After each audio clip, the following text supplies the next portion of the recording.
Hi guys, welcome to chapter 4.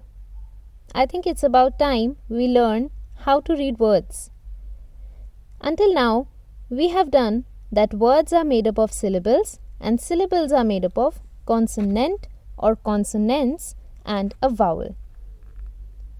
In all the previous videos, we have done vowels, consonants and of course syllable structure as well. So of course it means that in this video, we are going to learn words and how to read them. Just to give you a preview, in the last video we did that syllables are of two types. The first type is where there is only one consonant and one vowel. This is how it can be formed. And in the second way, syllable can be made of two consonants and one vowel. These are a few examples. Now all these examples, if you see, they make up only one syllable. Word is a combination of one or more syllables. Now all these examples are one syllable. So they are also words. They are words. But if I had combined them, then also they would be a word. So in either of the case, they are nonetheless words. It is interesting to know that while the first case is easy to pronounce because it has only one consonant and one vowel, like you can see, the second case is not easy to pronounce because it has certain rules. And why does it have rules? Because there is a C2. There is a consonant at C2 position followed by a consonant at C1 position in the next syllable, which is why to pronounce this word we'll have to learn certain rules. I know there have been a lot of rules for you guys lately, which is why out of the 10 rules that I prepared in my notes, this video covers only 3 of them. So I think I would say please don't worry guys, there are 10 rules but this video doesn't have all 10 of them. So please don't scratch your head right now and be happy. So the first rule is about syllable stress. Let me first tell you what do I mean by this word. When I say syllable stress, I mean that the pronunciation of a syllable. When a word has more than one syllable, the second syllable will have a different pronunciation as compared to its original pronunciation had it not been a second syllable. Did you get that? Like this word has 2 syllables, right? So the syllable 2 that you see in this word will be pronounced differently. In other words, it will have a reduced stress. Its stress will be less. Its pronunciation will be slightly less compared to the original pronunciation that it will have as an individual syllable. Let's look at an example so that you can understand better. Do you see the word here that I've written in the box? I know all of us know how to pronounce this word because let's admit, it's our dream country, right? Isn't it?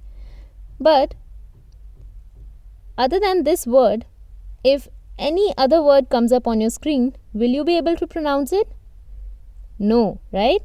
That's why it's essential to learn how to pronounce a word when it has more than one syllable. Shall we start?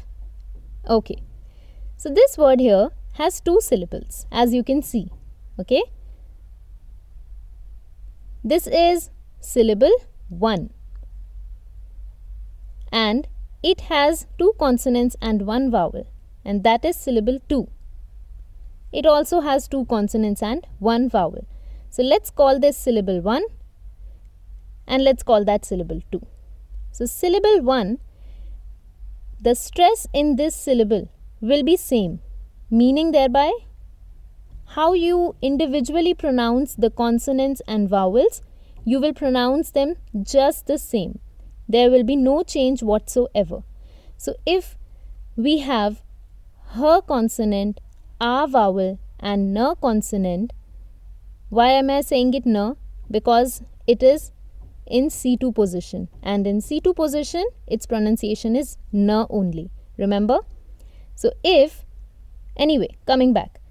if this syllable has h, a and n, it will be pronounced as h, a and n only. Just the same. So that means the syllable stress will be same.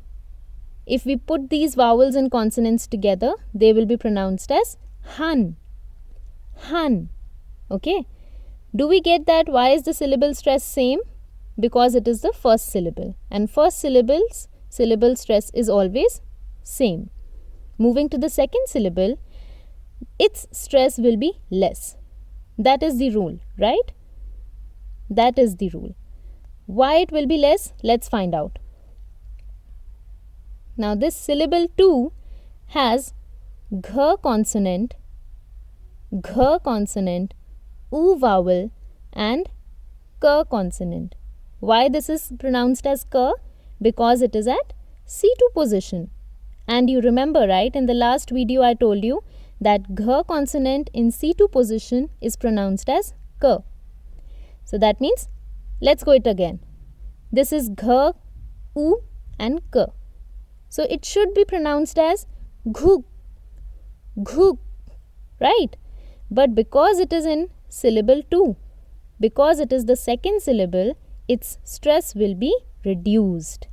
When I say the stress will be reduced, I mean this reduction of stress will happen on the consonant that is at C1 position. C1 position, okay? So that means what consonant do we have at C1 position? It is consonant gh. We pronounce it as gh, but because it is the second syllable and because in second syllable the stress is less, we will pronounce it as g. G. Gh versus g. Do you understand the difference now? What do I mean by less syllable stress? I hope you did. So this entire syllable will be guk, guk. And if we put it together with the first syllable, it will be han guk, han guk. I hope you got that. Let's move to the second rule. Second rule is pretty simple.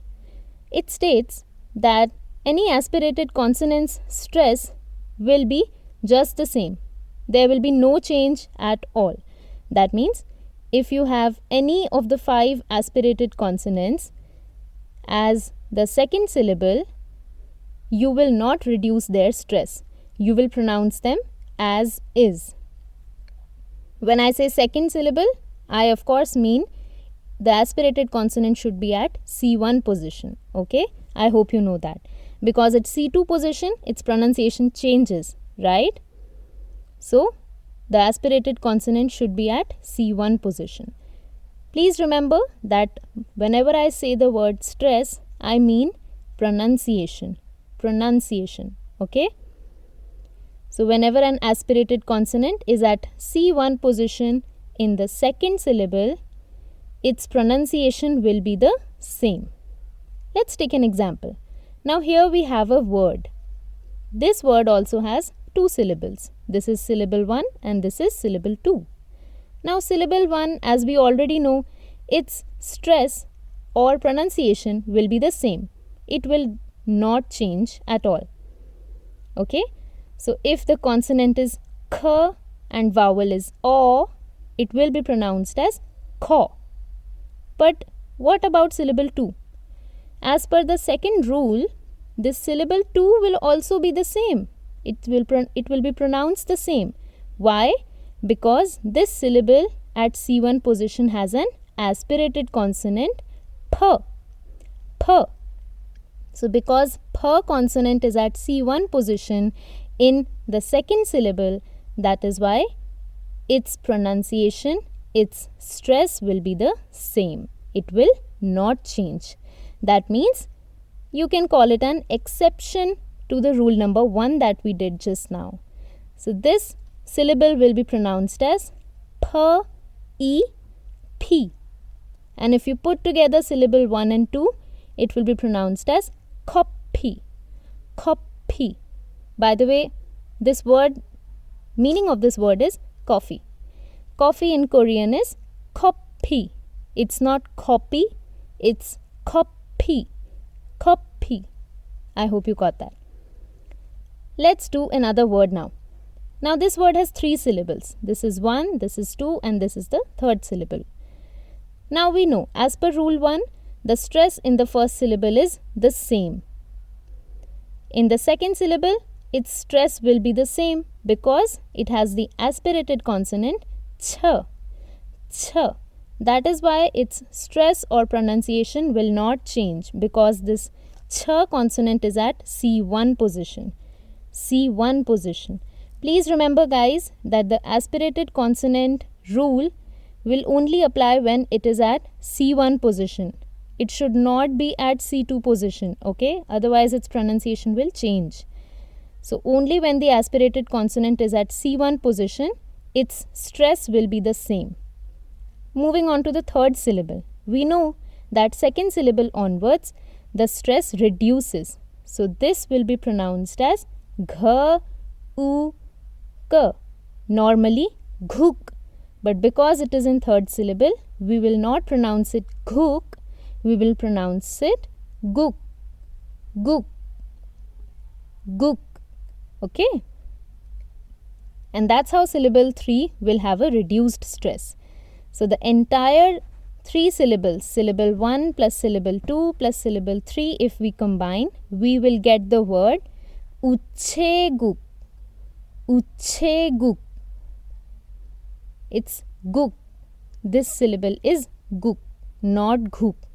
And it is guk because it is in the third syllable. So the first consonant that we have, gh, in the third syllable, that gh will be pronounced as g.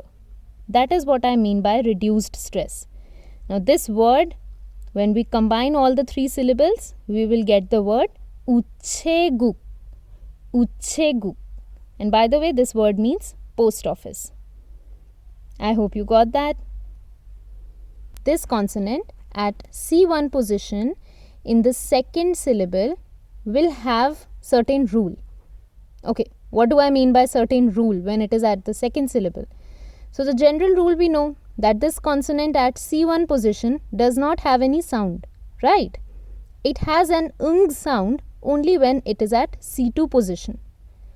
But as per this rule that we are going to do, when this consonant is at C1 position in the second syllable, then there will be some rule. Let's look at this word. This word has 2 syllables. This is syllable 1 and this is syllable 2. As per rule number 1, we know that the stress or the pronunciation of syllable 1 is the same. It does not change. Meaning, this is the consonant, a vowel and n consonant. N because it is at C2 position, and at C2 position, n consonant does not change. Its pronunciation is the same. So syllable 1 will be pronounced as dh, a, n. Dhan. Dhan. Okay? Dhan. This is what the syllable will sound like. Moving to syllable 2. This syllable has 1 consonant and 1 vowel. It's actually just like the vowel o. The vowel o, you remember when we had studied vowels? So this is just like the vowel o. But we do not pronounce it as o here. That is what rule number 3 will talk about. So let's understand rule number 3. Whenever you see an empty consonant, that is this consonant, empty consonant at C1 position in the second syllable or any syllable after the first syllable, second, third, fourth, any syllable, then what do? You look at the syllable before it and you find whether there is a consonant sitting at the C2 position. So in this example, we found an empty consonant in syllable 2 and that's why we looked at syllable 1. And we found a consonant at C2 position in syllable 1. So after we have found a consonant at C2 position in the previous syllable, what happens? This consonant moves over and takes the place of this C1 position. When I say takes the place, I generally mean that because this consonant is called the empty consonant, so any consonant can take its place. Okay, it's empty, so any consonant can come and sit at its place. So this n consonant will sit at the place of the empty consonant. I'll show you how that happens. This is how it will happen. So after we found a n consonant at C2 position, it moved over and took the place of the empty consonant in syllable 2. And after that happened, that's how the position changes.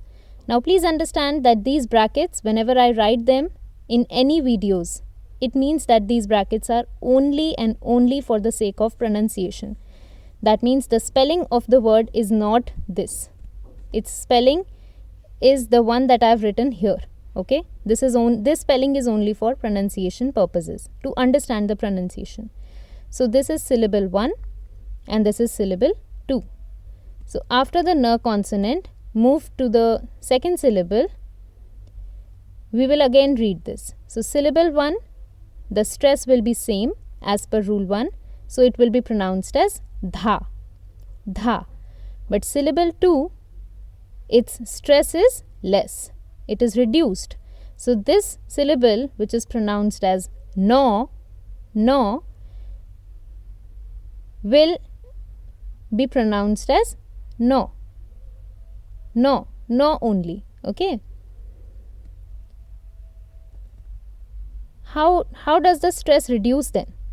Let me combine it. When you combine syllable 1 and syllable 2, dhano, dhano, dhano, dhano. That's the pronunciation. Now if you wouldn't have known the rule, you would have pronounced it as dhan o. But that's not the pronunciation of the word. The correct pronunciation is dhano, dhano.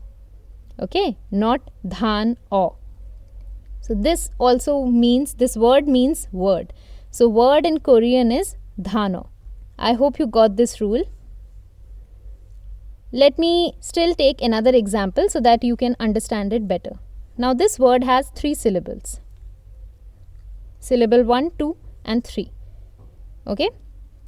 Now syllable 1, the stress in syllable 1 will be the same as per rule number 1. So if this syllable has h consonant, a vowel and n consonant, it will be pronounced as han, han.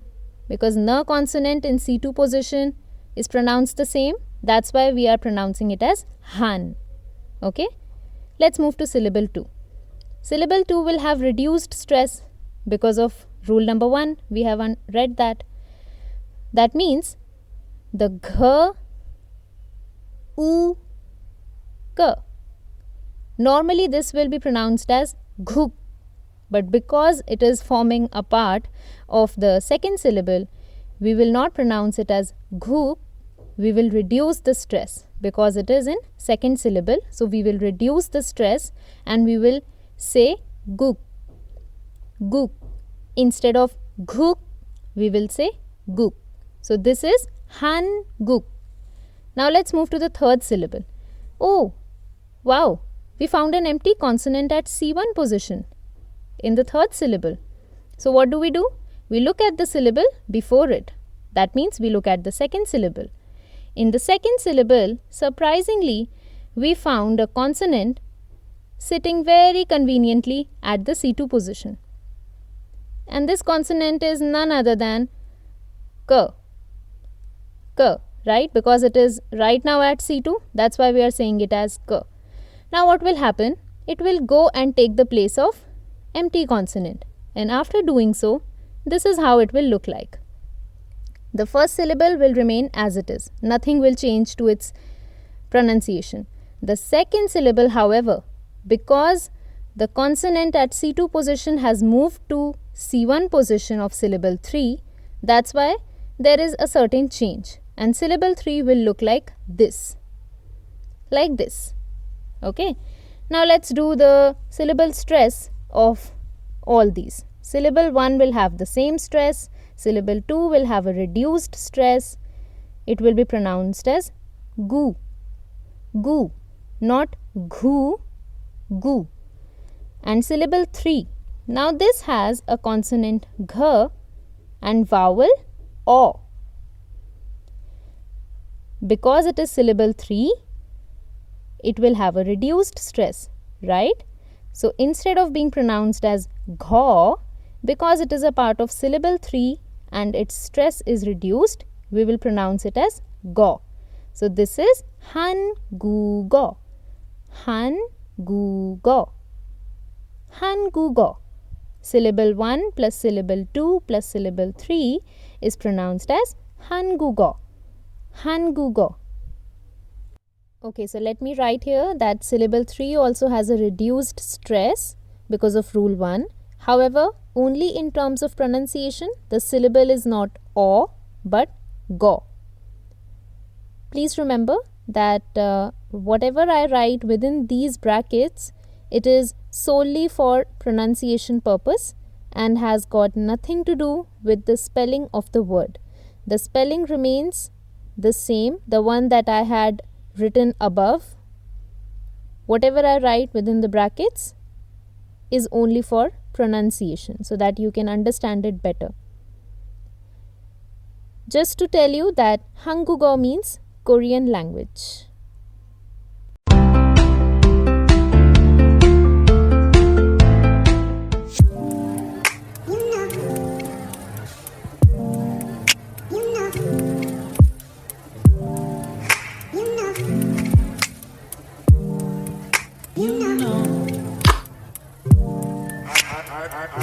I begin to